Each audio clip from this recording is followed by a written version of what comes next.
Mark's day began like any other. He arrived at the restaurant early, his expression set in the same stoic mask he always wore.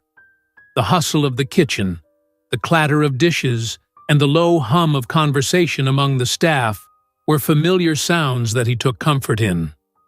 It was here, amidst the organized chaos, that he felt in control, even if his life outside these walls was anything but. As he slipped on his crisp white shirt and tied his black apron around his waist, he caught a glimpse of himself in the mirror in the staff room. His reflection was stern, his eyes cold, and the lines on his face seemed deeper than he remembered. He looked older than his years, worn down by a life that hadn't turned out the way he'd planned. He adjusted his tie with a sharp tug, as if doing so could straighten out the rest of his life. Mark's thoughts drifted to the past as they often did during quiet moments. He remembered the days when he used to be someone different, someone hopeful. Back then, he believed in love, in fairness, and in the idea that hard work would always lead to success. He remembered a time when he was in love, truly and deeply. Her name was Claire, and she was everything to him, his light in a world that often seemed too dark.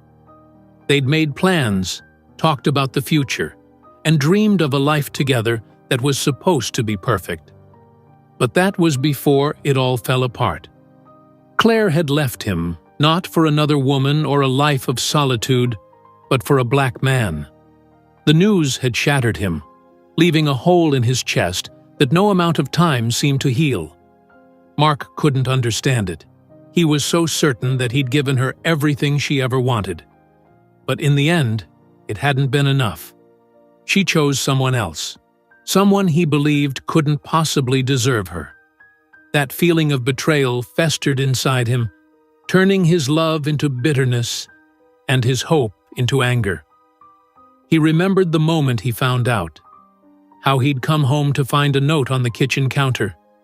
Her words had been gentle, kind even, but they felt like knives all the same.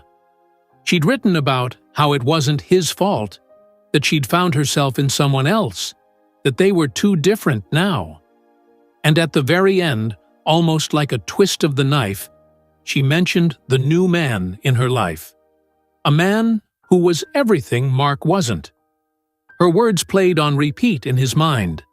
The description of the man who had taken his place, his role, his future. His family hadn't helped matters. They had never hidden their views, making offhand remarks about how those people were taking over, ruining traditions, and stealing opportunities that weren't rightfully theirs. Mark's father, in particular, was vocal about his disdain, always blaming minorities for the family's misfortunes. Every business failure, every job he didn't get, every slight inconvenience seemed to find its way back to the same scapegoats in his father's eyes. Mark grew up absorbing these beliefs, hearing them over the dinner table and during holiday gatherings, where ignorance was served up alongside the turkey and stuffing. At first, Mark hadn't fully agreed with his father's prejudices. He used to push back, saying that maybe they needed to try harder or be better. But after losing Claire, his perspective shifted. He began to see the world through the lens his father had shaped, a lens of resentment and superiority. In his mind, minorities weren't just different, they were the reason for his suffering, the embodiment of everything that had gone wrong in his life. As he thought about all this, Mark's hands clenched into fists. He could still see Claire's face in his mind, smiling the way she used to when she was with him. But now that smile wasn't his to hold. It belonged to someone else, someone who, in Mark's mind, had stolen her from him. His anger wasn't just about losing her, it was about losing his place in the world. It was about being replaced, not by someone better, but by someone he'd been taught to see as lesser. That bitterness was like a poison that seeped into every part of his life. It twisted his once kind smile into a sneer, turned his open heart into a fortress of cold, hard stone. His job at the restaurant was one of the few places where he felt a sense of power, where he could assert his dominance in a way that the world outside denied him. He might not have control over his past, his failed relationships, or his family's opinions, but here, in this restaurant, he had control over who belonged and who didn't. Mark's gaze wandered over the tables as he set the dining area in order, his movements mechanical. He knew every detail of this place by heart: the layout of the tables, the silverware arrangement, the lighting that was always too dim for his liking. He liked to think of the restaurant as his domain, a place where he made the rules, where he decided who was worthy of the service he provided. His colleagues knew to stay out of his way when he was in one of his moods, which, lately, was almost every day.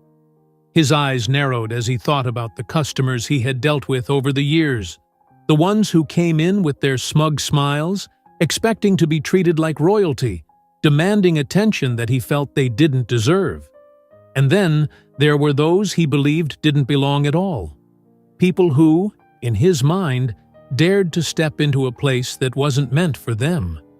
He'd learned to spot them right away, a talent he took a dark sort of pride in.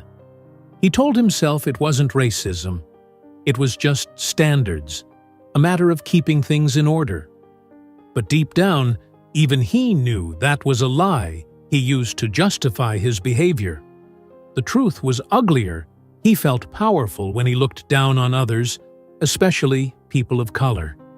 It gave him a sense of control, a twisted kind of satisfaction to watch them squirm under his gaze, to remind them of their place in a world that he believed should still belong to people like him. As he took his place behind the podium at the restaurant entrance, he let his gaze sweep over the room with a sense of ownership. The regulars were beginning to trickle in, and he greeted them with the kind of fake warmth he had perfected over the years. He knew their names, their favorite dishes, their little quirks, information that made him feel important, like he was indispensable to the restaurant's charm. But the mask slipped whenever he saw someone who didn't fit his mold of a proper customer. His smile would thin, his eyes would harden, and his voice would drop an octave, becoming cold and detached. He made no secret of his disdain, and he relished in the subtle power he held over those who couldn't meet his invisible standards. He told himself that it was his right, his privilege as a gatekeeper of this small corner of the world. Mark's thoughts were interrupted by the sound of the front door opening. He looked up and saw an elderly black woman walk in. She was dressed simply, but with a grace and poise that spoke of a quiet dignity. Mark's smile disappeared in an instant, replaced by a flicker of annoyance. He straightened up, his jaw tightening as he sized her up. The familiar resentment bubbled to the surface.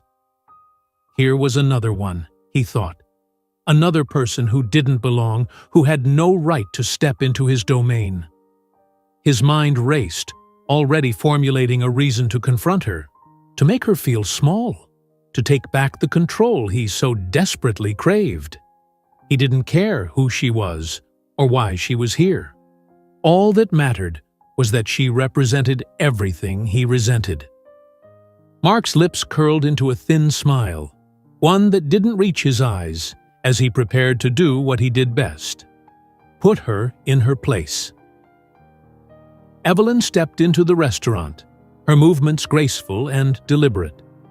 She was in her 70s, though her posture was straight, and she held her head high. Her hair was a striking silver, styled neatly beneath a soft beret that matched her elegant, though understated coat. She carried a small, worn handbag with her, the kind that looked like it held a lifetime of memories within its seams. There was a calm air about her, the kind of presence that made people around her take notice without her having to say a word. As she crossed the threshold, the atmosphere in the restaurant seemed to shift slightly. It wasn't something most people would notice, but Mark did. To him, it was like an alarm bell ringing, a signal that something was out of place. He watched her from his station, his eyes narrowing, his instincts already telling him that she didn't belong here. To Mark, the restaurant was a space reserved for those who fit a certain mold, a mold that Evelyn didn't match, at least in his mind. She paused for a moment, taking in the warm ambiance of the room, the soft glow of the chandelier, the quiet hum of conversations at nearby tables. There was a sense of nostalgia in her gaze, as though the place reminded her of somewhere she used to know, a time from her past. But that serenity only seemed to irritate Mark further. He saw her as someone out of her element, an intruder in a world that, to him, was not meant for her. Mark's face tightened as he made his way over to Evelyn, a practiced smile plastered on his face. It was the kind of smile that was more a baring of teeth than a gesture of warmth. He reached her just as she was glancing around for a seat, his stance deliberately blocking her view and invading her space. "Good afternoon, ma'am," he said, in a tone dripping with false politeness. "I'm afraid there's a bit of a problem." He let the words hang in the air for a moment, watching her reaction. To his irritation, Evelyn didn't flinch or show any sign of discomfort. She merely looked at him with calm, patient eyes, as if waiting for him to continue. "A problem?" she repeated gently, her voice carrying a hint of curiosity, but no trace of fear or submission. Her demeanor was almost regal, and that only served to further irk Mark. "Yes, the dress code," Mark said, his smile growing tighter as he gestured vaguely at her attire. "We have certain standards here, and unfortunately, you're not quite meeting them." He expected her to look flustered, maybe even embarrassed, but Evelyn's expression remained unchanged. She glanced around the room at the other patrons, most of whom were dressed casually in a mix of business and leisure attire. There were men in polo shirts and jeans, women in sundresses and cardigans, outfits that were comfortable but far from formal. "I see," Evelyn said, her voice as calm as ever. "And could you tell me what specifically about my attire doesn't meet your standards?" She asked the question not in a confrontational way, but with genuine curiosity, as though she were giving Mark a chance to clarify his position. Mark's jaw clenched. He hadn't expected her to challenge him so directly, and for a moment he faltered. He couldn't very well say it was her skin color, the real reason he wanted her gone. His eyes darted around the room, looking for something to use against her, some detail he could blow out of proportion to justify his behavior. "It's just that we expect a certain level of formality here," he said finally, his voice now tinged with impatience. "And, well, we like to keep things up to a particular standard, you understand." Evelyn's lips curled into a soft smile, one that was neither confrontational nor condescending. It was the kind of smile that seemed to say she had seen this kind of behavior before, many times in her life, and that it no longer surprised her.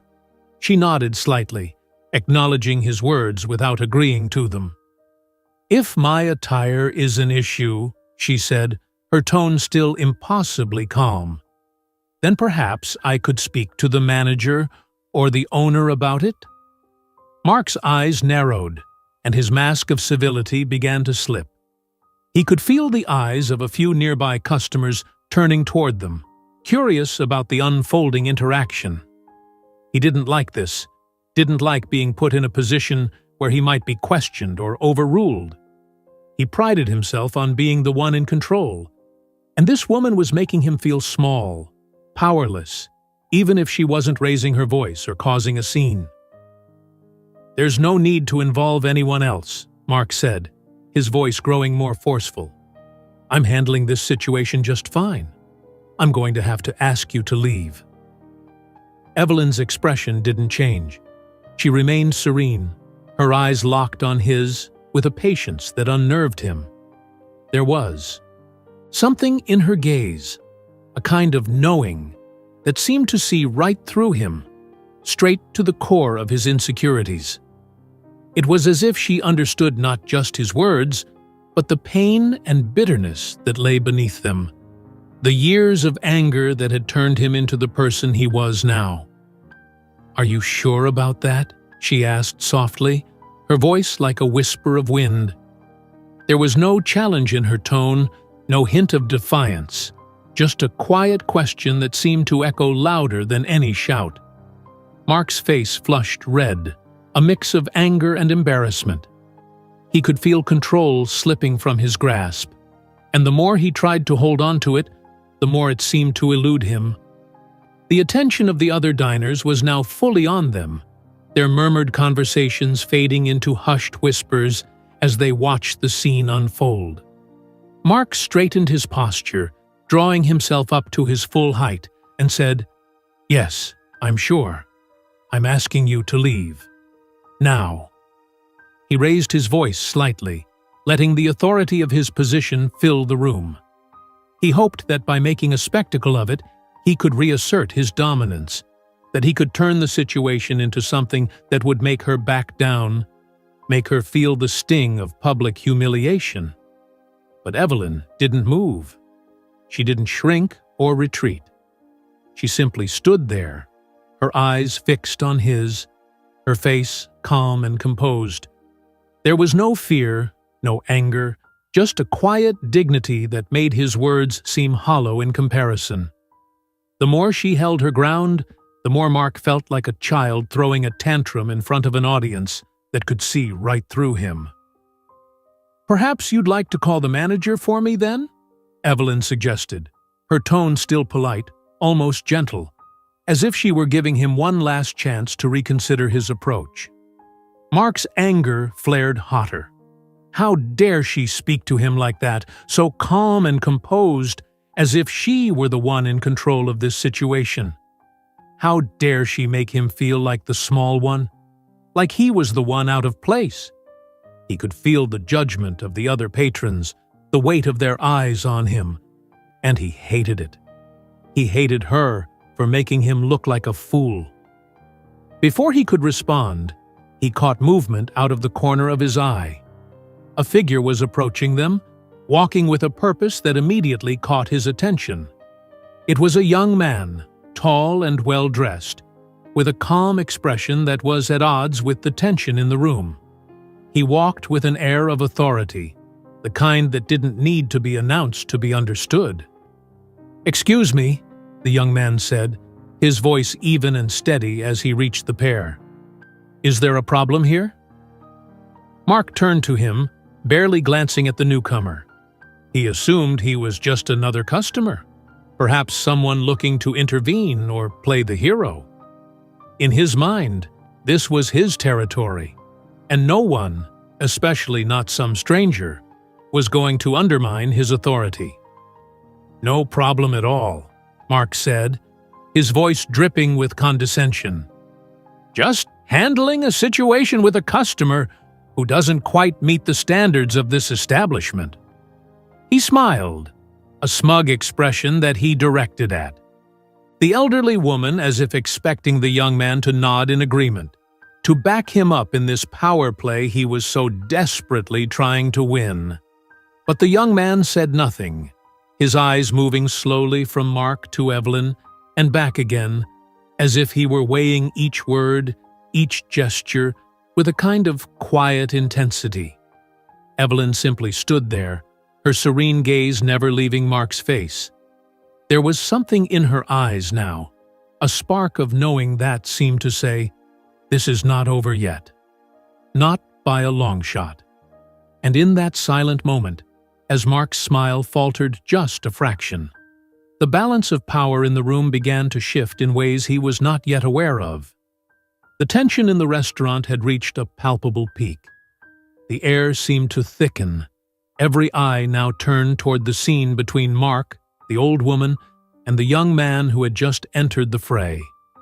Murmurs rippled through the crowd, diners whispering to each other, wondering what was going on. A few had already pulled out their phones, ready to capture what they sensed would be a dramatic confrontation. Mark's frustration was at a boiling point. He'd hoped to deal with the woman quietly, to send her on her way without drawing too much attention. But now, this newcomer, this young man who looked like he was cut from a different cloth, had inserted himself into the situation. Mark could feel his grip on control loosening, and it enraged him even more. His face flushed with the effort of holding on to his authority, of not backing down in front of the gathering crowd. "Is there a problem here?" the young man repeated, his voice calm and unhurried, as if he already knew the answer and was merely waiting for Mark to confirm it.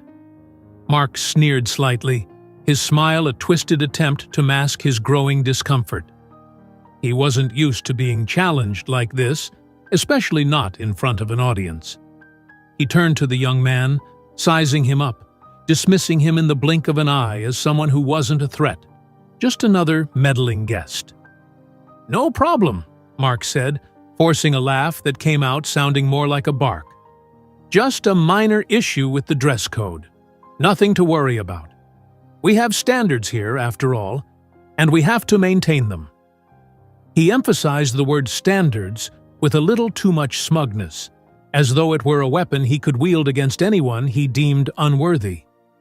The young man's expression didn't change. He simply nodded slowly, as if processing Mark's words, absorbing every syllable. His gaze shifted from Mark to Evelyn, who still stood there, calm and unruffled, a slight smile playing at the corners of her lips. She hadn't spoken since the young man arrived, and in that silence, there was a kind of power, a silent defiance that seemed to undermine every word Mark spoke. "I see," the young man said finally, his voice neutral, betraying nothing. He turned his full attention back to Mark, his eyes piercing, the kind of look that could see straight through a person. "And you're sure that's the only issue here? The dress code?" Mark's stomach churned. There was something in the young man's gaze that made him uneasy, like he was being weighed and measured, his every flaw laid bare. But Mark wasn't about to back down, not now, not in front of all these people. He straightened his spine, puffing out his chest slightly, as if to reclaim the authority he felt was slipping from his grasp. "Absolutely," Mark said with forced cheerfulness. "We have to maintain a certain atmosphere here, you understand? It's all about keeping up appearances, making sure everyone feels comfortable and fits in." Evelyn's soft chuckle broke the silence, startling Mark. It wasn't loud or mocking, just a gentle laugh that seemed to resonate with a quiet wisdom. She looked at the young man as if sharing a private joke, something that Mark wasn't privy to, and that infuriated him even more. The young man smiled at his mother, a small, knowing smile that hinted at a bond that went far beyond words. Then he turned back to Mark, his expression hardening ever so slightly, a flicker of disappointment crossing his face, as if he were watching someone fail a test they didn't even realize they were taking. "Tell me," the young man said, his voice now tinged with a hint of steel, "when exactly did you become the arbiter of who belongs here and who doesn't?" He asked the question so quietly, so evenly, that it took a moment for the weight of his words to sink in. Mark blinked, momentarily thrown off balance. He opened his mouth to respond, but nothing came out.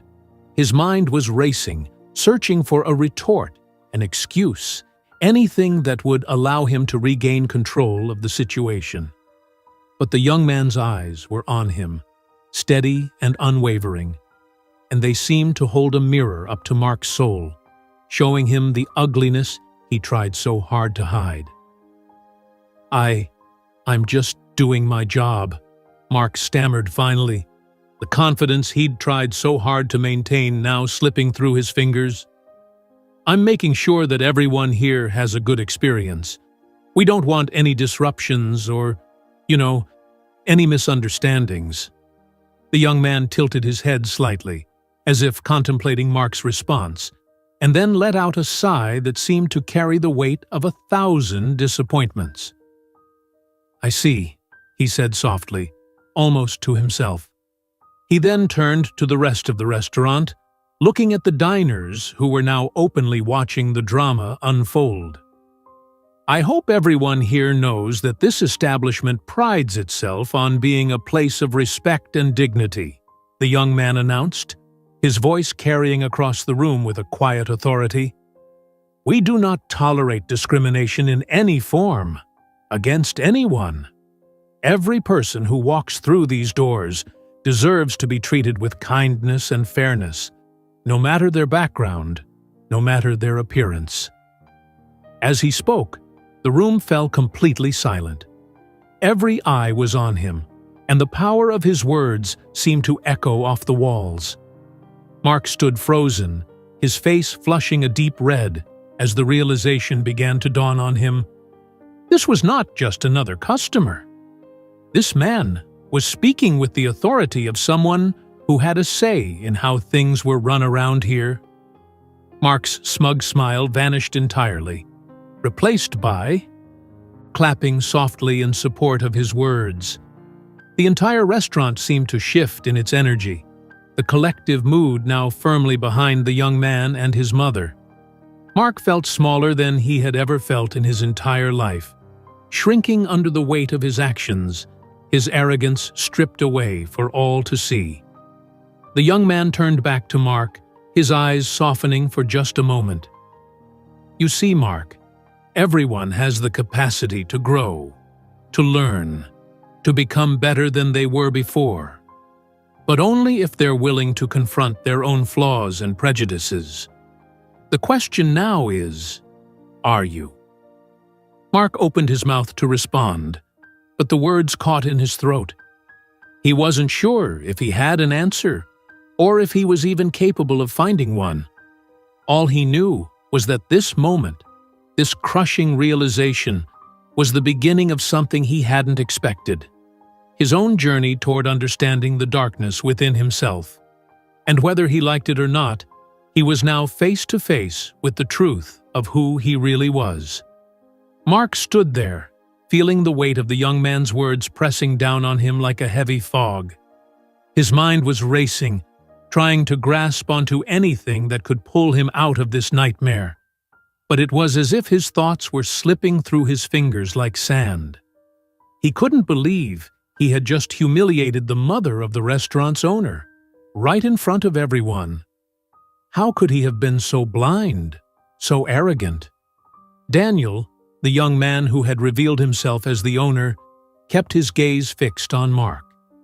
His eyes were steady, unflinching, and in them, Mark saw not just disappointment, but also something far worse: pity. It was as if Daniel was looking at someone who had completely lost his way. Someone so consumed by his own bitterness and hatred that he couldn't see how small and petty he had become.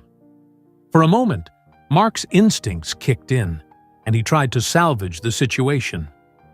"Please, I didn't realize who she was," he said, his voice cracking with desperation. "If I had known, I would have—" "Would have what?" Daniel cut in, his voice now cold and edged with steel. "Treated her like a human being only because of her connection to me? Is that what it takes for you to show respect? For someone to have value in your eyes only when they have power or influence?" The question hit Mark like a slap to the face. He opened his mouth to respond, but the words stuck in his throat. What could he say? That he only respected those he thought could do something for him? That deep down, he believed some people were worth more than others based on superficial judgments and ingrained biases? He couldn't admit that, not out loud, not in front of all these people. Evelyn stood quietly beside her son, her face a mask of calm composure. She hadn't said much since Daniel's arrival, but the way she held herself, straight-backed, dignified, made it clear that she was not just a passive observer. She was allowing Daniel to take the lead, but her presence was like a lighthouse in a storm, steady and unwavering. The other diners watched the scene with rapt attention, their expressions a mix of shock, anger, and even a hint of satisfaction at seeing someone like Mark finally get his comeuppance. Some of them whispered among themselves, shaking their heads in disapproval at Mark's behavior. The low murmur of their voices seemed to amplify his humiliation, each whisper a reminder of how thoroughly he had disgraced himself. Daniel turned slightly to face the crowd, addressing everyone now, not just Mark. "Let this be clear to everyone here," he said, his voice ringing out with quiet authority. "This restaurant is more than just a business to me. It's a place where everyone is welcome, where every person is treated with respect, regardless of their background, their appearance, or their place in society." He paused, letting his words settle in the room. The silence that followed filled with the weight of his conviction. What happened here today is unacceptable. We will not tolerate behavior that makes anyone feel unwelcome or less than human. This restaurant stands for unity, dignity, and the belief that everyone deserves kindness. As Daniel spoke, a few people in the audience nodded in agreement. Some even began to applaud softly, their clapping growing louder as others joined in. The applause wasn't just for Daniel's words, it was for the courage he showed in standing up against discrimination, in turning a moment of injustice into a message of hope. Mark felt like the floor was falling out from under him. He was the villain now, the focus of everyone's disapproval, their scorn. He had always thought of himself as better than those he judged, but now he was the one being judged, and the verdict was damning. He couldn't escape the harsh truth that he was exactly the kind of person he used to despise, a small-minded bully hiding behind a facade of superiority. Daniel turned back to Mark, his eyes softer now but still unyielding. "What you did today wasn't just about my mother. It was about how you see the world, how you see people. You've spent so much time building walls between yourself and others, convincing yourself that you're somehow better, that you have the right to decide who belongs and who doesn't." Mark swallowed hard, his throat dry. He felt the eyes of the crowd burning into him, waiting to see what he would do next, how he would respond. He had never been this exposed, this vulnerable, and it terrified him. His usual bravado, the arrogance he wore like armor, had been stripped away, leaving him standing there with nothing but his shame. "Please," Mark said again, his voice barely more than a whisper. "I'm so sorry. I didn't mean to offend anyone. I didn't realize." His voice trailed off, and he knew it sounded pathetic even to his own ears. Evelyn finally spoke, her voice calm and gentle, yet filled with an undeniable strength. "The real issue, Mark, is not whether you knew who I was. The issue is that you thought you had the right to treat me or anyone else with disdain simply because you could. Respect should not be given out of fear of consequence, but from a place of humanity and decency." She looked at Mark with a mixture of sadness and something almost like compassion, as though she saw not just the man he was now, but the man he could have been if he hadn't let his bitterness consume him. "You see, I've faced men like you all my life," she said softly. "Men who think they have the right to judge me, to belittle me, just because of the color of my skin or the clothes I wear. And every time I've stood my ground, Because I know that your judgment says more about you than it does about me." Mark felt the sting of her words cut deep, not because they were harsh, but because they were true. He had spent so long justifying his own prejudices, convincing himself that he was right to feel the way he did, that he had never stopped to consider the humanity of the people he looked down on. It was easier to see them as stereotypes, as faceless figures that fit neatly into the boxes he'd created in his mind. Daniel stepped closer to Mark, his voice lowering but still firm. "This isn't just about one mistake, Mark. It's about a pattern of thinking that needs to change. We all have our flaws, our blind spots, but it's what we do when we're faced with them that defines us. You've been given a chance to confront your biases, to make a choice about the kind of person you want to be." Mark could only nod numbly. He felt like a child being scolded, his defenses crumbling under the weight of Daniel's words. He knew there was no escaping this moment, no way to sidestep the truth that had been laid bare. He could no longer hide behind excuses or blame his upbringing for the person he'd become. This was on him. "You have a choice now," Daniel continued, his tone softening slightly. "You can walk away from this moment and pretend like none of it happened. Keep living in your small, bitter world. Or you can take this as a wake-up call, an opportunity to change. To really change. Not for us, but for yourself." The room was silent, the air thick with the anticipation of what Mark would do next. He felt the enormity of the decision pressing down on him, the realization that this moment could define the rest of his life. He could see himself clearly now, the man he had become, full of anger, bitterness, and hatred. And for the first time, he didn't want to be that man anymore. Mark looked up at Daniel and then at Evelyn, his eyes filled with a mixture of regret and something that almost looked like hope. He opened his mouth to speak, but no words came. Instead, he simply nodded, his head bowed in a gesture of surrender, of acceptance. Evelyn's face softened into a small, understanding smile. "It's never too late to change," she said gently. "The road to redemption is never easy, but it's always there if you're willing to take the first step." As she said this, the other patrons began to murmur again, but this time there was a different energy in the room, a sense of solidarity, of shared humanity. People weren't just witnesses to Mark's humiliation. They were participants in a larger moment, one that spoke to the power of confronting hatred with grace and strength. Daniel looked at Mark one last time and said, "You're done here, Mark. Take some time to think about the kind of person you want to be. And if you ever decide to come back, you'll have to prove that you've changed, not just with words, but with actions."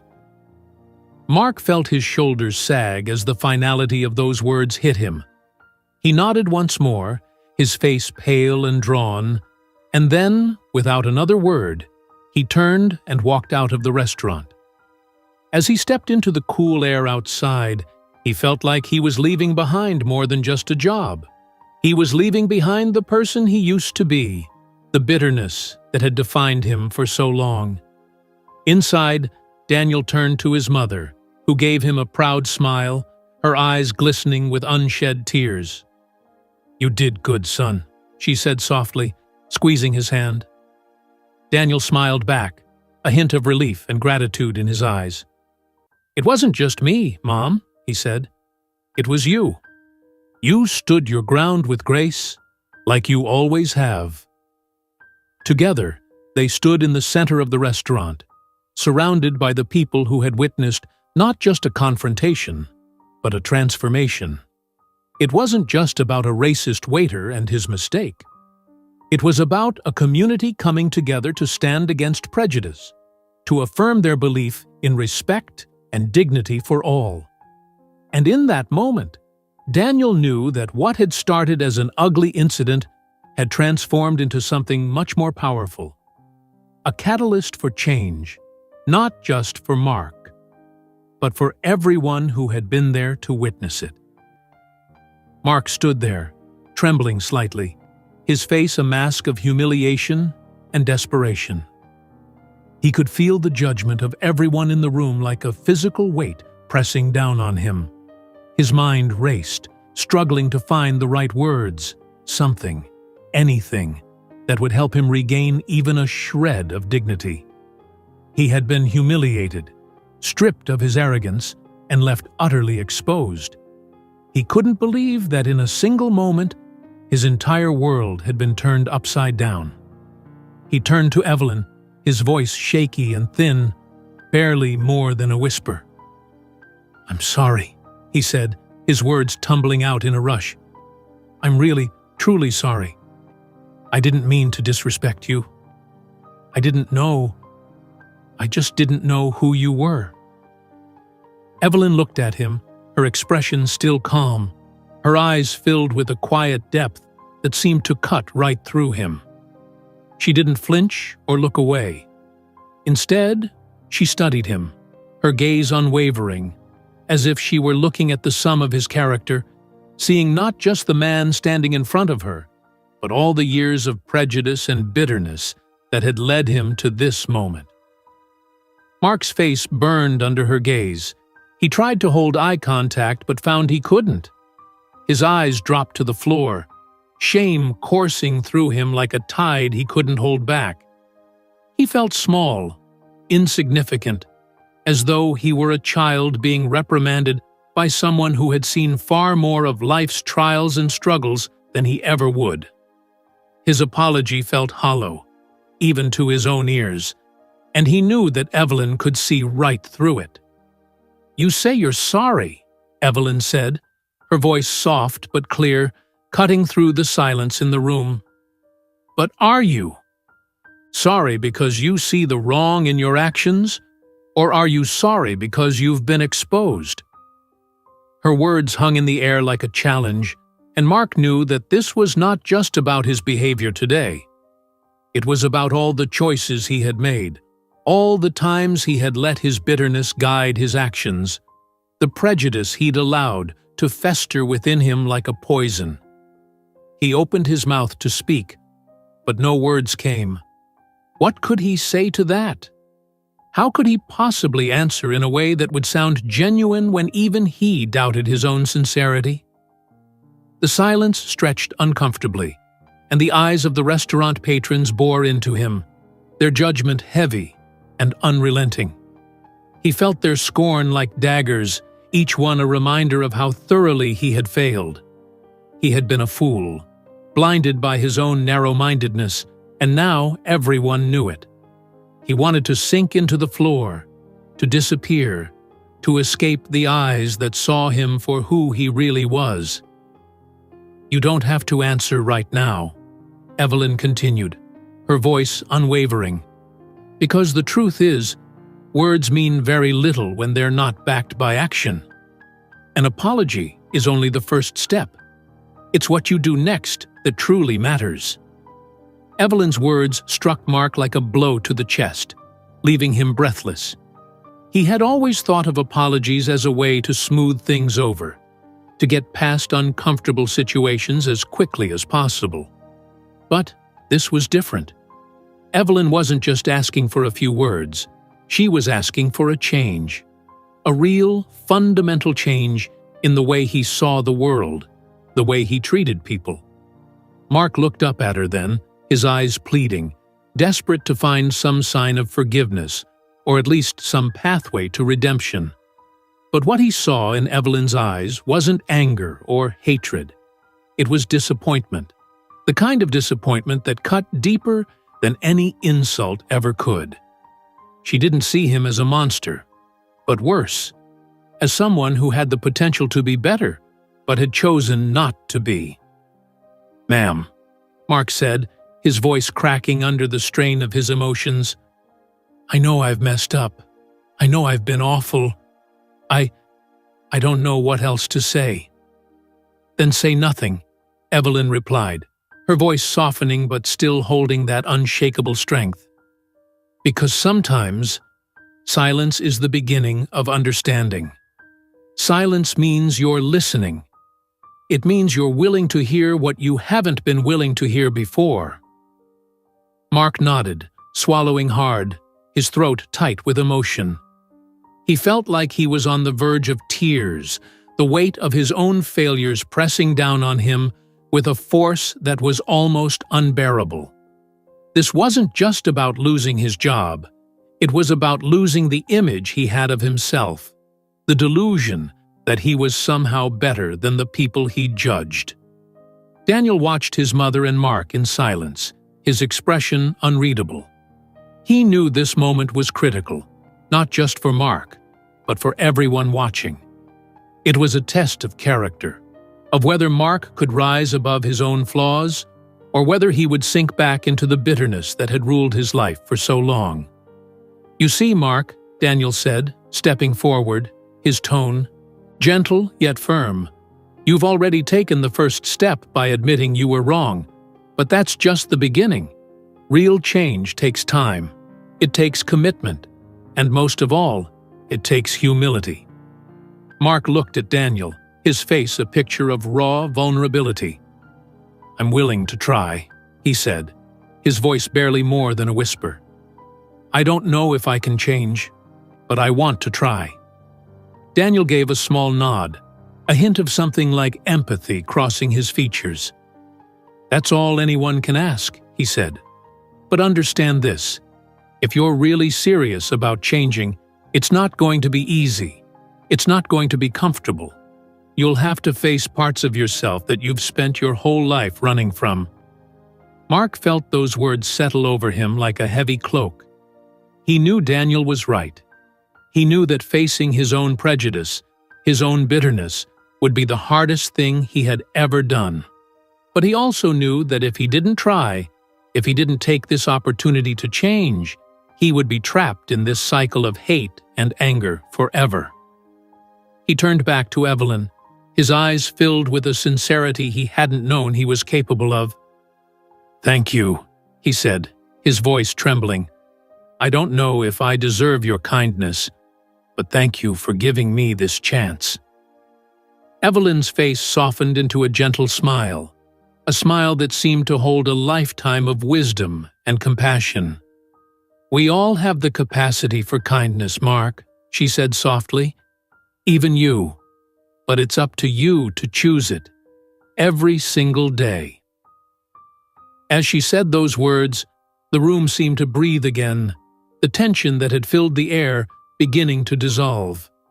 The diners who had witnessed the entire exchange were quiet, many of them moved by the grace and dignity with which Evelyn and Daniel had handled the situation. The applause that followed was soft at first, but then it grew louder, a wave of appreciation for the strength they had shown in the face of prejudice. Mark's face burned with a mix of shame and gratitude as he listened to the applause. He knew that the road ahead of him would be long and difficult, filled with challenges that he wasn't sure he was ready to face. But he also knew that for the first time in a long time, he wanted to be better. He wanted to be someone worthy of the respect that Evelyn had shown him, despite his flaws. Daniel reached out and put a hand on Mark's shoulder, a gesture that was both firm and compassionate. "You've got a long way to go, Mark," he said quietly. "But if you're willing to put in the work, if you're willing to truly change, then there might be hope for you yet." Mark nodded, his throat too tight to speak. He knew that this was the beginning of a new chapter in his life, one that would be harder, more painful, but also more meaningful than anything he had ever experienced before. And as he stood there, surrounded by the people he had wronged, he felt something he hadn't felt in a very long time: the glimmer of hope. Evelyn took a step closer to him, her voice barely more than a whisper as she said, "We don't give up on people, Mark. Not even on those who've given up on themselves." Her words were like a lifeline, pulling him up from the depths of his own despair. He looked into her eyes, and for the first time, he saw not just a woman he had wronged, but a symbol of the person he wanted to become. Kind, strong, unyielding in the face of hate. "Thank you," he said again, and this time the words came from the deepest part of his soul. As he walked away from that restaurant, he knew he was leaving more than just a job behind. He was leaving behind the man he had been, the man he no longer wanted to be. And while the path ahead was uncertain and filled with shadows, he knew that with each step he took toward change, he was one step closer to finding the light. Daniel's words seemed to echo through the restaurant, his declaration that Mark was fired resonating like a bell tolling the end of an era. There was a collective intake of breath as every person in the room processed what had just happened. For a moment, everything was still, as if the entire world had paused to let this moment sink in. Mark stood frozen, his face a mix of shock and despair, the full weight of his actions settling on his shoulders like an unbearable burden. He opened his mouth as if to protest, to say something, anything that might change Daniel's mind, but no words came. He realized there was nothing he could say that would undo the damage he had caused, no argument that could erase the humiliation he had brought upon himself. His chest felt tight, his breathing shallow, as the reality of his situation hit him with the force of a tidal wave. He wasn't just losing a job, he was losing the last shred of control he thought he had over his life. As the room's silence stretched, a few patrons began to clap, slowly at first, then with more conviction. It wasn't the kind of applause that celebrated someone's downfall, but rather a show of support for Daniel's firm stand against the injustice that had unfolded. The sound of their hands clapping seemed to surround Mark, suffocating him, reminding him of how far he had fallen. The staff members of the restaurant looked at Daniel with a mixture of relief and admiration. Many of them had witnessed Mark's behavior before, his condescending attitude, his subtle digs at customers he didn't deem worthy, the way he always seemed to find reasons to criticize anyone who didn't fit his narrow idea of who belonged in a place like this. For so long, they had stayed silent, fearing the repercussions of speaking up against him. Now, watching their employer take a stand, they felt a sense of pride, as if the atmosphere in the restaurant was finally changing for the better. Daniel's gaze never wavered from Mark as he continued to speak, his voice calm but unwavering. "We hold ourselves to a higher standard here," he said, his words sharp and clear. "We're not just a restaurant. We're a part of this community. And in this community, there is no room for discrimination, no tolerance for prejudice. Today, you showed us who you truly are, and unfortunately, that doesn't align with our values." Mark's legs felt weak, his vision narrowing to a tunnel, as he struggled to keep his composure. He wanted to argue, to plead his case, to convince Daniel to give him another chance, but he knew it was useless. He had crossed a line that he couldn't uncross, and now he had to face the consequences. His mind raced through the memories of all the things he had done over the years, the snide comments, the little acts of cruelty he thought were so justified at the time. All of it had led to this moment, and now there was no turning back. Evelyn watched him with that same calm, unflinching gaze. There was no hatred in her eyes, no anger, just a quiet kind of disappointment, the kind that spoke louder than any words ever could. She hadn't raised her voice, hadn't resorted to shouting or demanding justice. She had simply stood there, dignified and serene, allowing her son's words to be the sword that cut through the prejudice in the room. Mark's humiliation was complete. He could feel the eyes of every person in the restaurant boring into him, some with pity, others with satisfaction, and still others with contempt. His shoulders slumped, his head hung low, and for the first time in a long time, he didn't feel superior to anyone.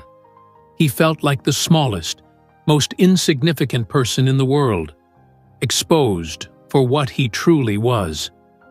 The moments stretched painfully long as Mark finally turned to leave.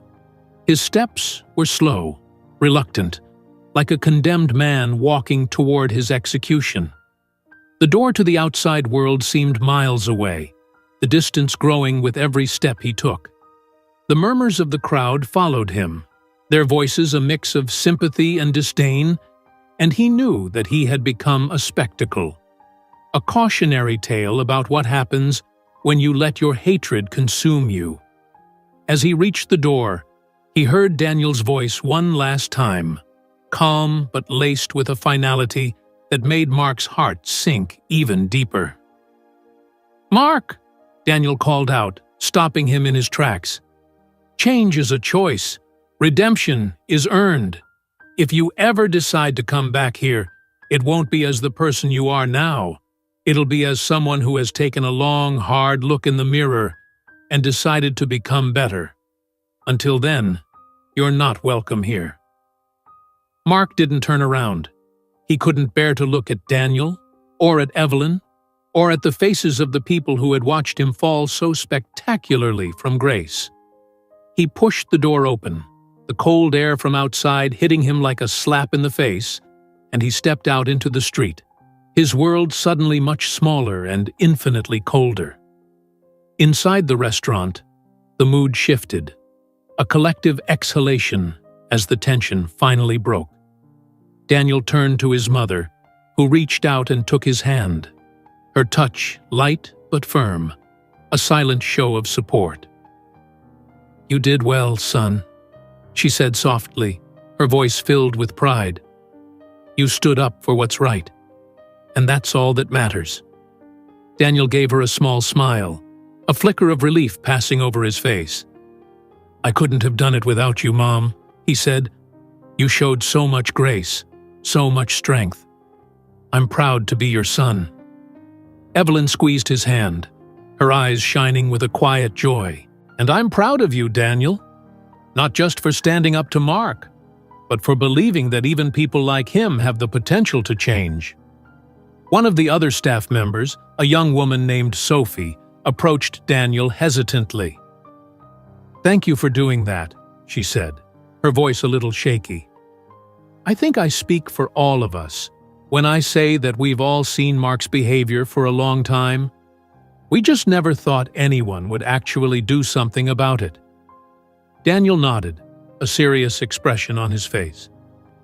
"I know, Sophie," he said, "and I'm sorry it took this long for me to address it. This restaurant is a place where everyone should feel safe and respected. That's a promise I intend to keep from now on." The other staff members gathered around, some of them nodding in agreement, others voicing their gratitude. It was clear that Daniel's actions had not only set a new standard for the restaurant, but had also given the employees a renewed sense of pride in the place they worked. They weren't just serving food, they were part of something bigger, something that stood for values they could believe in.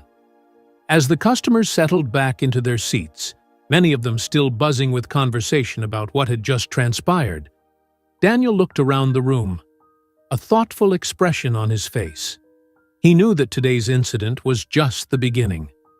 There would be more challenges ahead, more moments when he would have to stand up for what was right, not just for his mother, but for everyone who walked through those doors.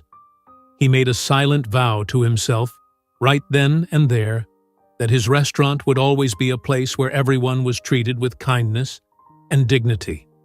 It would be a place where people of all races, backgrounds, and walks of life could come together, not just to eat, but to feel seen, valued, and respected.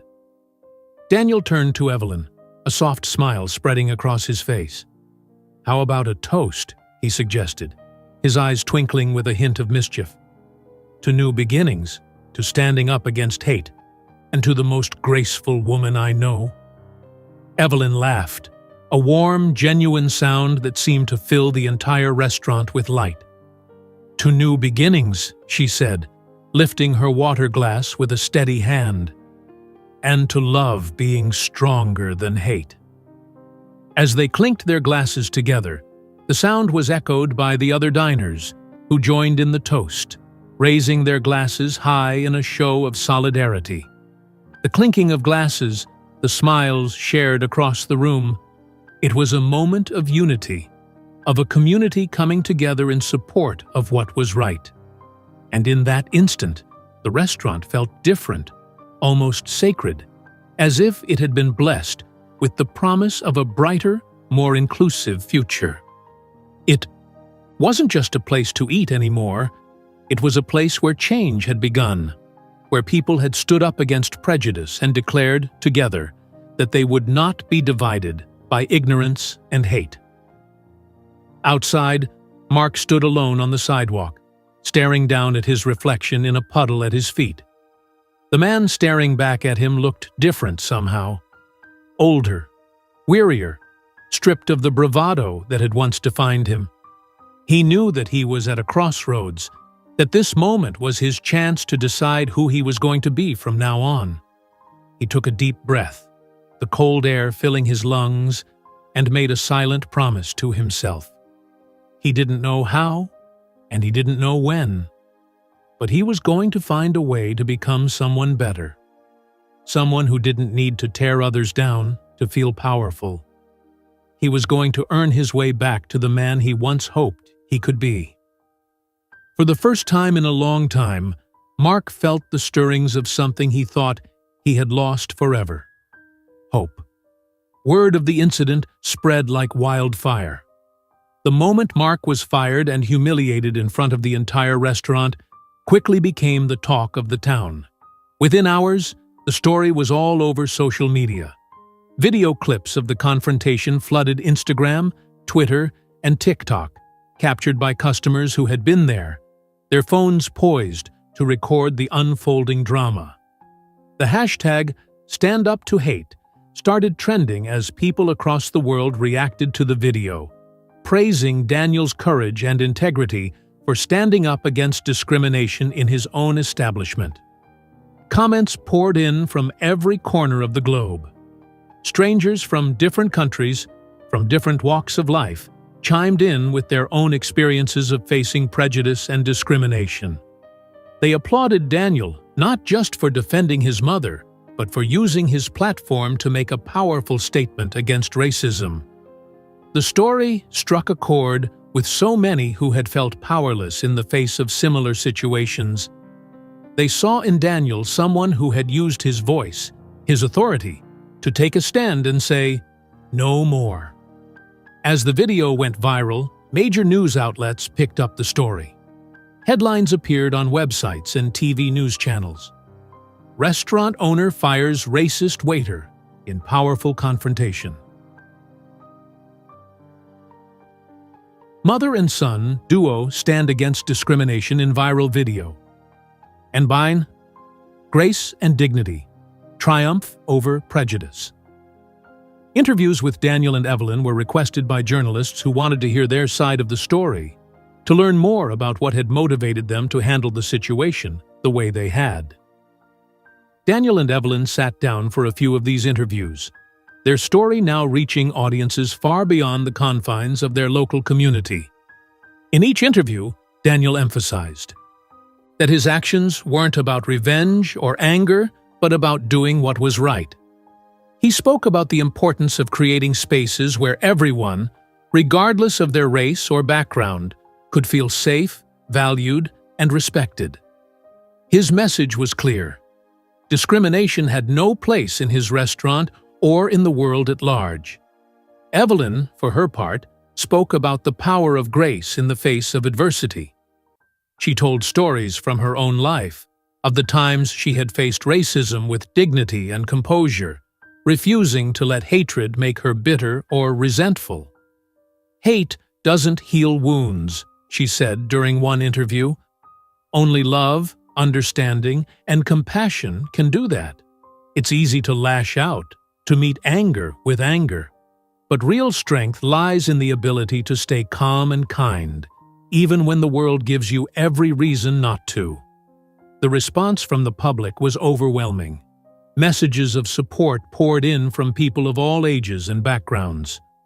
Many thanked Daniel and Evelyn for their courage, for showing that there was another way to confront hate. A way that didn't involve shouting or anger, but instead focused on dignity and positive change. The restaurant itself became a symbol of hope, a beacon for those who believed in equality and the power of standing up against injustice. In the days that followed, the restaurant was busier than it had ever been. People from all over the city, and even from neighboring towns, came to dine there, not just for the food, but to support a place that represented something more, a stand against prejudice. Customers left notes on their receipts that said things like, "Thank you for taking a stand," and "Proud to support a place that fights for what's right." The walls of the restaurant were soon filled with thank you cards, letters, and even small tokens of appreciation from strangers who had been moved by what they had seen. Inspired by the overwhelming response, Daniel decided to turn this moment into something larger, something that could continue to make a difference long after the incident itself faded from the headlines. He announced that the restaurant would host a special event called Unity Night, a celebration of diversity and inclusion that would bring together people from all walks of life. He invited not only the restaurant's regular patrons, but also community leaders, activists, artists, and musicians to create an evening dedicated to spreading a message of love and acceptance. The night of the event, the restaurant was transformed into a vibrant tapestry of cultures. Tables were decorated with symbols from different traditions and backgrounds, each one representing the diversity of the community it served. The walls were adorned with artwork from local artists, many of whom had created pieces that reflected themes of unity, strength, and the beauty of diversity. There was a buzz of excitement in the air as people from various cultural backgrounds mingled, shared stories, and celebrated what made each of them unique. Daniel took to the small stage set up at the front of the restaurant, a microphone in his hand and his mother standing beside him, her presence as powerful as ever. "Tonight," he began, his voice carrying across the room, "we are not just here to celebrate a single moment or a single victory. We are here to celebrate each other, to celebrate what makes us different, what makes us unique, and most importantly, what makes us human." He paused, looking out over the crowd, his eyes shining with emotion. This restaurant has always been a place where people come together to enjoy good food and good company. But after everything that happened, I realized that it could be so much more than that. It could be a place that stands for something, a place that stands against hate, and for the power of love, kindness, and understanding. The crowd erupted in applause, their cheers echoing through the room. Daniel held up a hand, quieting them gently. "And I couldn't have done any of this without the incredible woman standing beside me," he said, turning to Evelyn with a smile. "My mother, my rock. The person who taught me that strength isn't just about fighting.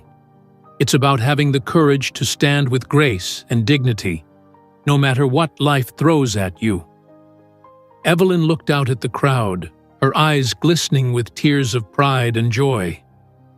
"This isn't just our story," she said softly, her voice filled with warmth. "It's all of ours. It's a reminder that, even in the darkest of times, there is always light to be found if we are brave enough to look for it and strong enough to hold on to it. We may all come from different places, speak different languages, and have different traditions, but at the end of the day, we are all part of the same human family." The audience stood as one, giving Evelyn and Daniel a standing ovation that seemed to go on forever. People in the crowd wiped away tears, moved not just by the words they had heard, but by the truth of what they represented. A vision of a world where differences were celebrated, not feared.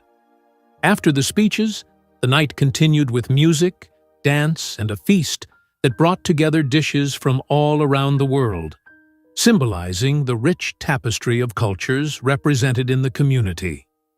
People who had never met before sat together, shared meals, and told stories about their own lives, their struggles, their hopes, and their dreams. The barriers that once separated them seemed to dissolve, replaced by a sense of unity and kinship. As the evening drew to a close, Daniel looked around the room and felt a deep sense of fulfillment. He knew that what they had started was more than just a response to one man's prejudice. It was the beginning of a movement. He saw it in the faces of the people laughing, talking, and embracing each other. He saw it in the eyes of the young children who danced in the aisles, unaware of the divisions that sometimes separated their elders. He saw it in the warmth of his mother's smile, the pride that shone in her eyes as she watched the world change, one act of kindness at a time. Later that night, as the last guests began to leave and the restaurant started to empty out, Daniel and Evelyn stood together in the quiet, taking in the aftermath of what they had created. "You know, Mom," Daniel said, turning to her with a soft smile, "I think tonight was more than just a party. I think it was the start of something much bigger." Evelyn nodded, her eyes glistening with unshed tears. "It was," she agreed. "And it's just the beginning. We've shown what can happen when we come together, when we choose love over hate and grace over anger. The world may not change overnight, but if we keep doing this, if we keep standing up for what's right, it will change." Daniel put an arm around his mother's shoulders, pulling her close. "Thank you, Mom," he said quietly, "for always showing me the way, for teaching me that love is stronger than any force of hate or division. I wouldn't be here without you." Evelyn smiled up at him, her face glowing with pride. "And I wouldn't have done any of this without you, my son," she said. "You're my hero, Daniel. Tonight, you showed the world what true courage looks like." As they stood there in the empty restaurant, their arms around each other, they knew that they were not alone. They were surrounded by the spirits of all those who had come before them, who had fought for justice and equality, and who had believed in the power of love to conquer all. And they knew that their fight was far from over. But tonight, they had taken a step forward, a step toward a brighter, more compassionate world. Outside, the night sky was clear, the stars shining brightly as if to bear witness to what had transpired. And in that moment, Daniel and Evelyn knew that no matter what challenges lay ahead, they would face them together, with grace, with dignity, and with an unshakable belief in the goodness of humanity. The aftermath of Unity Night left a profound impact not only on Daniel, Evelyn, and the restaurant, but also on the wider community. The event had been more than a celebration. It had been a catalyst for something larger, a movement that brought people together in a way that none of them had imagined. The story of what had happened between Mark, Evelyn, and Daniel was no longer just a local incident. It had become a rallying cry for change that echoed far beyond the walls of the restaurant. As the days turned into weeks, Daniel's inbox was flooded with messages from people around the world. Some shared their own experiences with discrimination and thanked him for standing up against it in such a powerful and compassionate way. Others reached out to ask how they could help, how they could join this movement that was now gathering momentum. There were messages from community leaders, activists, even politicians, all wanting to show their support, or to learn more about how they could make their own communities more inclusive. Inspired by the overwhelming response, Daniel knew he couldn't let this energy go to waste. He decided to take the next step, turning his restaurant into a beacon of activism and unity. He announced a new initiative. The restaurant would host monthly community forums called Conversations Over Dinner. These events would bring together people from different backgrounds to engage in open dialogue about race, culture, and social justice over a shared meal. The idea was simple, yet powerful, breaking bread together to break down barriers. Daniel believed that the best way to overcome prejudice was through understanding and empathy, and there was no better way to build that understanding than by sitting down face-to-face, sharing stories, and truly listening to each other's experiences. Each forum would focus on a different theme, such as building bridges across cultures, confronting implicit bias, and the role of community in fighting discrimination. The first Conversations Over Dinner was held 2 weeks later, and it was a resounding success. The restaurant was packed, not just with regular customers, but with people from all walks of life: activists, students, teachers, local business owners, faith leaders, and even those who had once been silent on issues of race and equality. The room buzzed with a mix of excitement and nervous energy, as people prepared to engage in conversations that would be challenging yet necessary. Daniel opened the evening with a speech, standing at the front of the room with Evelyn by his side. "Tonight isn't just about talking," he said, his voice carrying the weight of his conviction. "It's about listening. It's about hearing each other's stories and understanding the struggles we face. It's about recognizing that we are all connected, that the fight against prejudice isn't just the responsibility of those who suffer from it. It's everyone's fight." He continued, "We all have biases, whether we like to admit it or not, but bias doesn't have to define us. What defines us is what we choose to do about it, how we choose to confront it and grow beyond it. Tonight, let's leave our assumptions at the door and come together not just as individuals, but as a community committed to making things better." As he finished speaking, the audience erupted in applause. People were eager to participate, to share their stories, and listen to others with open hearts and minds. The conversations that followed were raw, emotional, and sometimes uncomfortable. People spoke about their experiences with racism, with feeling like outsiders, with struggling to be seen and heard in a society that often ignored them. There were tears, there were moments of silence, and there were even heated debates. But through it all, there was also a sense of collective understanding growing in the room. Evelyn played a pivotal role that evening, moving from table to table, engaging with each group. Her presence was calming, her words filled with wisdom and grace. She shared her own experiences of facing discrimination in her youth, of how she learned to fight back not with anger, but with resilience and dignity.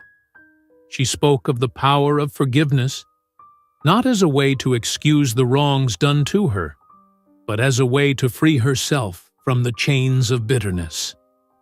"Forgiveness," she said to one group, "isn't about letting someone off the hook for their actions. It's about choosing not to let their ignorance define your happiness, your peace, or your life.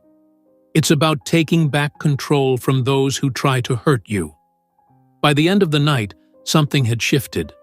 People who had come in as strangers left as allies, united by a shared goal of creating a more inclusive and understanding community. Some even made pledges to take what they had learned back to their own workplaces, schools, and neighborhoods, vowing to spread the message of empathy and unity further. The success of that first forum led Daniel and Evelyn to expand their efforts even more. They started collaborating with local organizations, setting up educational workshops and training sessions on cultural sensitivity, unconscious bias, and allyship.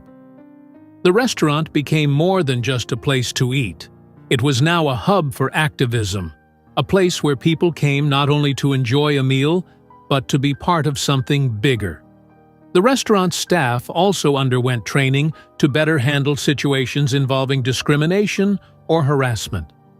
Daniel made it clear that every employee was not just expected to serve customers with professionalism, but to uphold the values of respect, dignity, and equality that the restaurant now represented.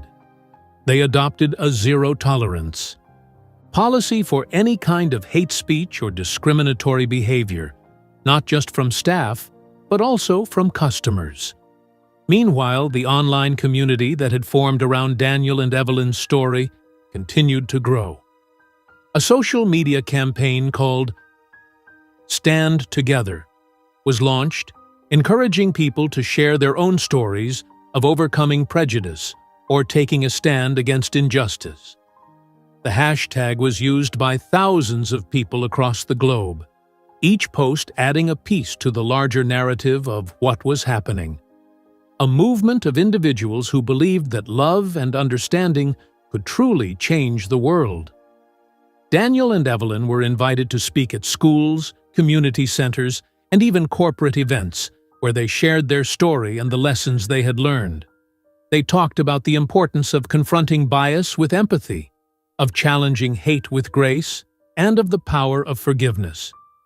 Their story became an inspiration for people everywhere, a reminder that one act of courage could indeed spark a wave of change.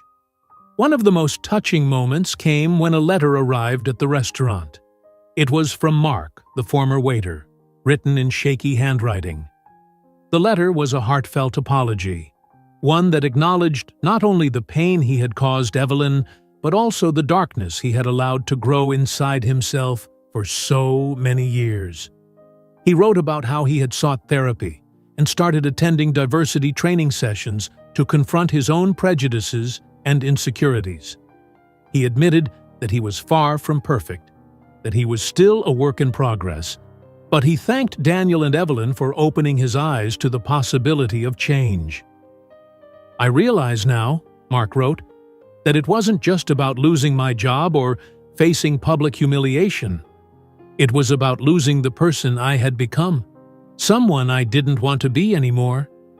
You both showed me a kind of strength and grace I didn't understand at the time, but I see it now. And for that, I thank you." Reading Mark's letter, Evelyn felt a swell of emotion. She had always believed in the power of redemption, in the idea that even those who seemed lost could find their way back if given the chance. She shared the letter with Daniel, and together, they decided to invite Mark to the next Unity Night as a guest, not to punish him or shame him, but to welcome him as a human being who was trying to grow. When Mark walked into the restaurant that evening, he was a different man. He looked nervous, unsure of his place, but Daniel greeted him at the door with a handshake and a warm smile. Evelyn hugged him, and in that hug, Mark felt something he hadn't felt in a long time: acceptance. He was given the chance to speak to the guests that night, to share his own journey of confronting his biases and his efforts to become a better person. "It's hard to look in the mirror," Mark said, his voice trembling. "It's hard to admit that you've been wrong for so long. But I'm here because of people like Daniel and Evelyn, people who didn't give up on me, even when I had given up on myself. And I'm here to say that if I can change, anyone can." The crowd gave Mark a standing ovation, not for the mistakes he had made, but for the courage it took to own them and to try to make things right. It was a powerful reminder that the journey toward understanding and growth was never straightforward, but it was always worth taking.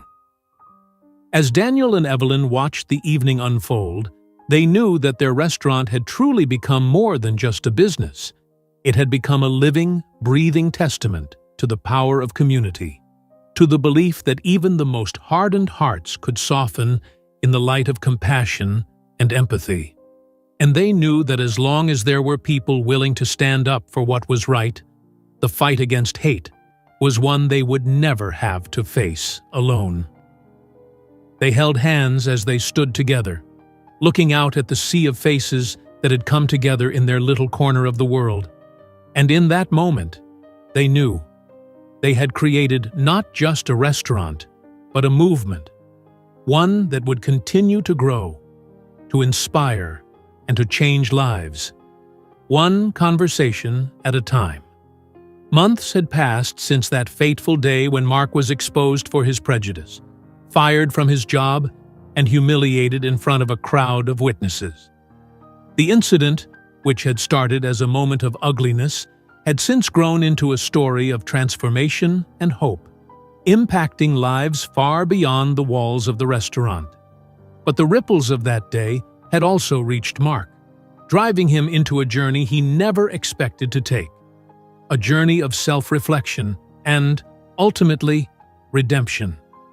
For Mark, the aftermath of his public downfall was brutal. He found himself unable to escape the weight of his own actions. The viral videos of his behavior were everywhere, shared millions of times across social media platforms, dissected by commentators, and used as a talking point about prejudice and ignorance in the modern world. Mark had become a symbol, not of the change he wanted to see in himself, but of the hatred and ignorance that society was striving to overcome. And that realization was crushing.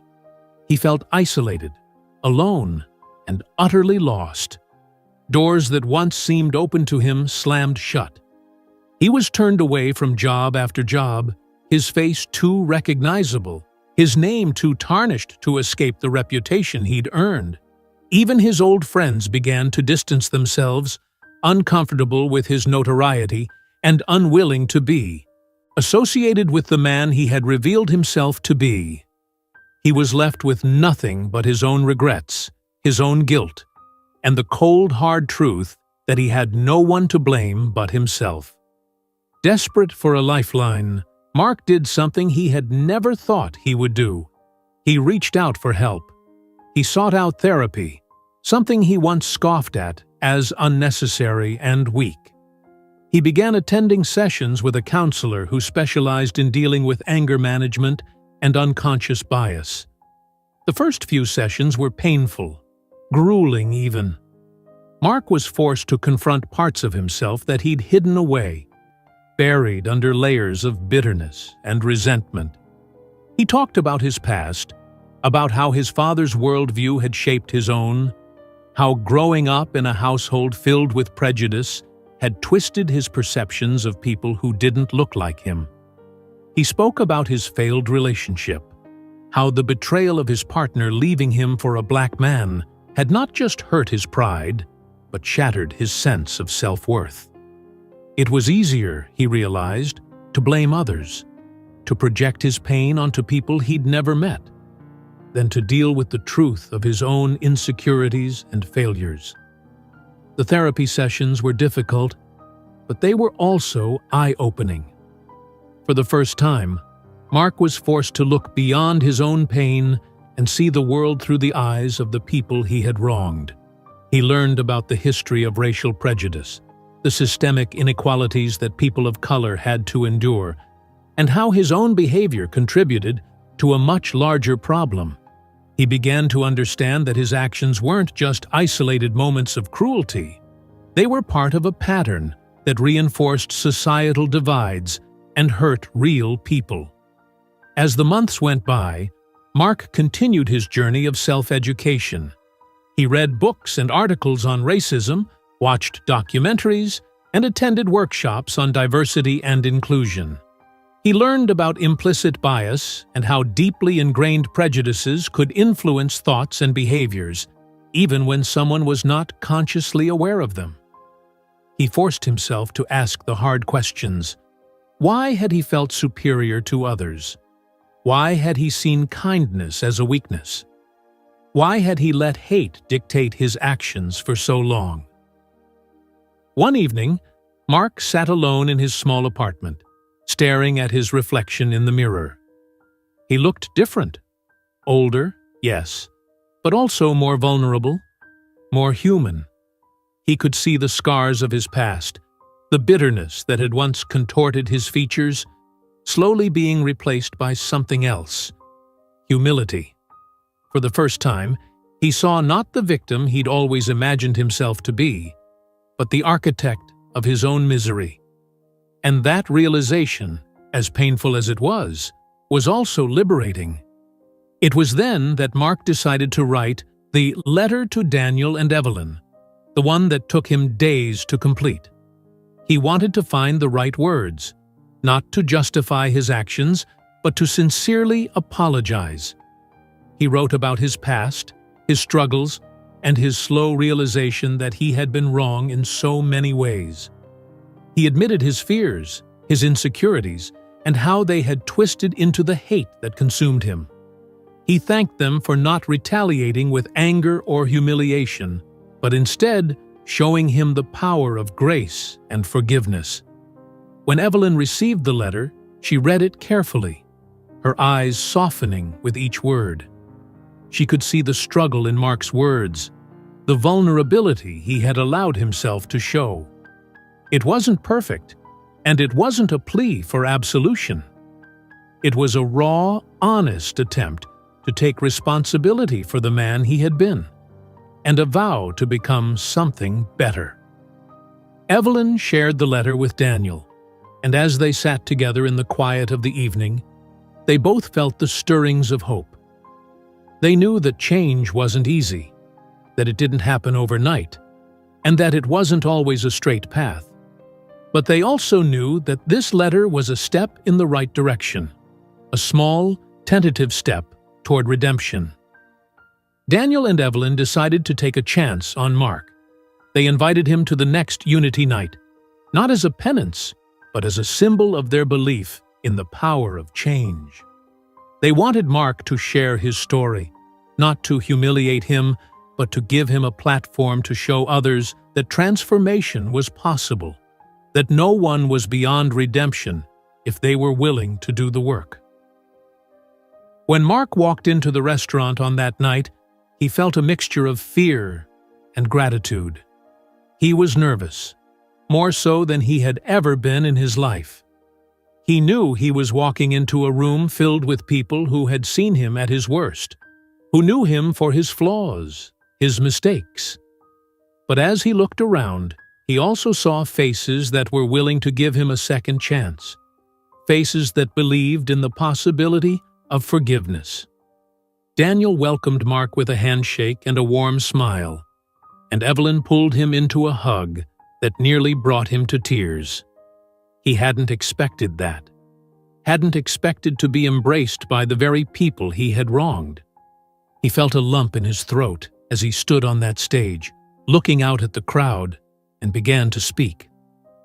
"I've spent most of my life thinking I was right," Mark said, his voice trembling slightly. "Thinking that the world was against me, that my anger was justified, that my pain gave me the right to hurt others. But I was wrong.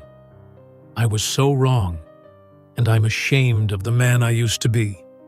He paused, taking a deep breath, the emotions welling up in his eyes.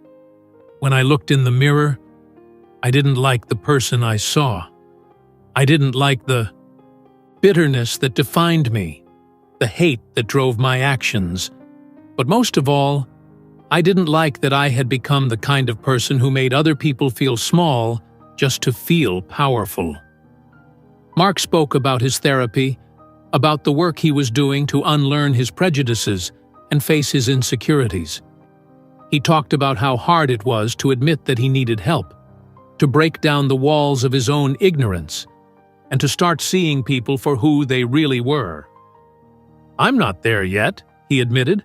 "I still have a long way to go, but I'm trying, and I'll keep trying every day, because I don't want to be that man anymore." The room was silent as Mark finished speaking, and then, slowly, the audience began to clap. It wasn't just polite applause, it was genuine, heartfelt. It was a sign that they saw his struggle, his sincerity, and his willingness to grow. It was a moment of acceptance, a moment that said they were willing to see him not as the man he used to be, but as the man he was trying to become. Evelyn and Daniel joined him on stage, their presence a powerful reminder of the grace that had brought him to this point. Evelyn took Mark's hand in hers and said, "Redemption isn't about erasing your past, Mark. It's about learning from it, growing from it, and choosing to do better in the future. We're proud of you for taking that first step." Daniel added, "None of us are perfect, Mark. We all have our flaws, our blind spots. What matters is that you've chosen to face yours and to become a better person because of it. And that's all we can ask of anyone." As they stood together on that stage, the restaurant felt like more than just a place to eat. It felt like a place of healing, of hope, and of second chances. It felt like a testament to the belief that no one is beyond redemption, that we all have the capacity to change if we are willing to confront our flaws and fight to become better.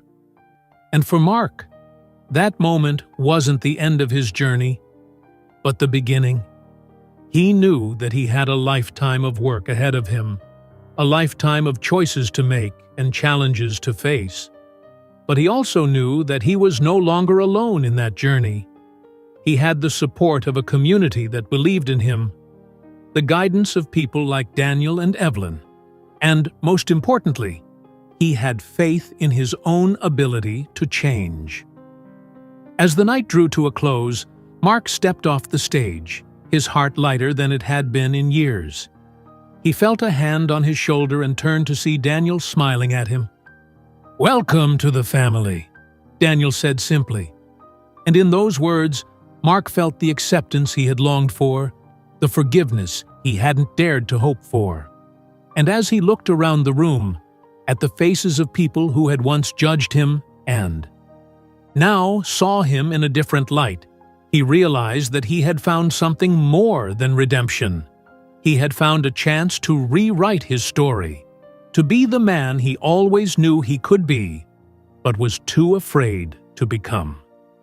Together, they walked into a future that wasn't perfect, that wasn't free of challenges or pain, but that was filled with hope, with love, and with the unshakable belief that change was always possible. And in that moment, Mark knew that no matter how long it took, no matter how hard the journey, he would keep moving forward, one step at a time, one conversation at a time, toward the man he was destined to become. The night after Mark's speech at Unity Night felt like a turning point, not just for him, but for everyone in the restaurant. Daniel, Evelyn, and the entire community who had gathered to witness his redemption felt a sense of accomplishment, a sense that they had all played a part in something bigger than themselves. But they knew that the journey was far from over. It was, in fact, just beginning. The story of Mark's transformation, from a man consumed by bitterness and prejudice to one who dared to confront his own demons, spread even further in the weeks that followed. Local news outlets picked up the story again, this time highlighting not just the initial incident of racism, but the remarkable change that had come afterward. Mark's journey was seen as a testament to the belief that no one is beyond redemption if they are willing to face their flaws and work toward becoming better. Daniel and Evelyn's restaurant became a symbol of this transformation, a place where second chances were not just given, but earned. It wasn't just a place to eat anymore. It was a beacon of hope, a community hub where people came not only to share meals, but to share ideas, to engage in meaningful conversations, and to challenge the norms that held them back from understanding one another. Inspired by Mark's speech and the overwhelming response from the community, Daniel decided to take their movement a step further. He launched a new initiative called The Change We Seek, a program designed to facilitate real, actionable change in their community and beyond. The goal was to address not only individual biases, but also the systemic issues that perpetuated inequality. It was a bold vision that aimed to bridge divides, dismantle prejudices, and create lasting impact through education, outreach, and advocacy. The first step in the program was to create partnerships with local schools, universities, and community centers. Daniel and Evelyn reached out to educators, activists, and thought leaders, inviting them to collaborate on developing workshops and curriculum aimed at teaching young people about empathy, cultural awareness, and social justice. They believed that true change began with the youth, with teaching the next generation to see the world through a lens of compassion and understanding. Evelyn took a leading role in this initiative, drawing on her experience as a retired educator. She spearheaded a series of workshops called Empathy in Action, where she taught students how to practice empathy not just in their words but in their daily lives. She used her own life experiences to illustrate how understanding and kindness could break down barriers and build bridges between even the most different of people. Her lessons went beyond the classroom. They became a powerful movement that inspired young minds to think critically about the world around them. One day, during a session with a group of high school students, Evelyn spoke passionately about the importance of standing up to prejudice. "It's not enough to be silently non-racist," she said, her eyes sweeping across the room. "We have to be actively anti-racist. We have to call out injustice when we see it, even when it's uncomfortable, even when it means standing alone. Because change doesn't come from silence. It comes from courage, from the willingness to speak out and say, 'This is not okay.'" Her words struck a chord with the students, many of whom had never thought about activism in such a personal way. They began to see themselves not just as passive observers of society, but as active participants in shaping the future. They asked questions, shared their own stories of facing discrimination, and discussed ways they could make a difference in their own communities. Evelyn's workshops became a catalyst for a new generation of young leaders who were ready to take a stand against hate and work toward a more inclusive world. Meanwhile, Daniel focused on expanding the reach of their message beyond the local community. He organized a series of public events and panel discussions that brought together activists, educators, artists, and influencers to talk about issues of race, inequality, and social justice. These events were not just about preaching to the choir. They were designed to engage people from all sides of the debate, to create a space where even those with differing opinions could come together and have a civil, productive conversation. Daniel invited Mark to be a part of these panels, believing that his story of transformation could inspire others who might be struggling with their own biases. Mark, who was initially hesitant, gradually found his voice. He spoke candidly about his journey, about the dark place he had been in, and how he had begun to see the world differently through therapy, education, and the kindness of those who gave him a second chance. "Change is painful," Mark said during one panel discussion. "It's messy, and it's not linear. It's not like flipping a switch and suddenly being a different person. It's about making a choice every day to be a little bit better than you were the day before. It's about owning your mistakes, facing your fears, and having the courage to say, 'I was wrong, but I want to make it right.'" His honesty and vulnerability resonated with many in the audience. Some people approached him after the event, sharing their own struggles with bias, confessing that they too had held prejudices they weren't proud of. Mark's story became a beacon for those who were searching for a way out of their own darkness, proof that redemption was possible if you were willing to put in the work. The impact of the Change We Seek program began to ripple outward. Businesses in the community reached out to Daniel, asking for guidance on how to make their workplaces more inclusive. Schools began to incorporate Evelyn's empathy curriculum into their educational programs, and local governments expressed interest in adopting some of the ideas discussed at Daniel's public forums. The restaurant itself became a place where people could attend regular training sessions on topics like unconscious bias, anti-racism, and how to be an effective ally. As the movement grew, so did the sense of unity within the community. People who had once been divided by their differences found common ground in their shared humanity. Families from different cultural backgrounds began to frequent the restaurant not just for the food, but for the sense of belonging it offered. It became a place where no one felt like an outsider, where everyone was greeted with a smile and treated with the respect they deserved. One evening, after a particularly successful event at the restaurant, Daniel and Evelyn sat together in the quiet of the dining area. The tables were still adorned with notes and messages from attendees who had written about how much the night had meant to them. Daniel looked at his mother, his eyes filled with gratitude. "I never thought that one moment of standing up to hate could lead to all of this," he said, shaking his head in disbelief. "It's incredible, isn't it? How much people are capable of when they come together." Evelyn nodded, her face glowing with pride. "It's not just about standing up to hate, Daniel," she said gently.